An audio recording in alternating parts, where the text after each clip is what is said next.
předsedy vlády obsahující návrhy na jednotlivé kandidáty. Ve 3 případech jsem se rozhodl těmto návrhům nevyhovět. Za prvé, odmítl jsem jmenovat ministrem životního prostředí pana Brabence a místo toho jsem ministrem životního prostředí jmenoval pana Brabce.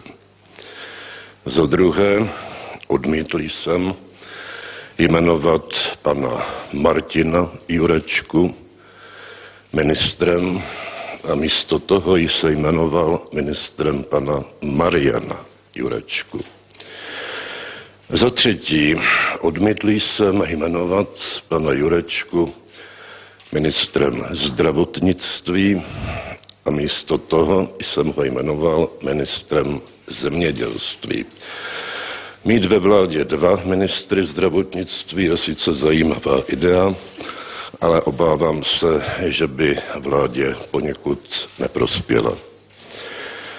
Kromě toho jsem v citovaném dopisu zjistil 3 další podstatné chyby, které by vedly k tomu, že by nebyl jmenován ministr školství a nebyla by jmenována ministryně práce a sociálních věcí.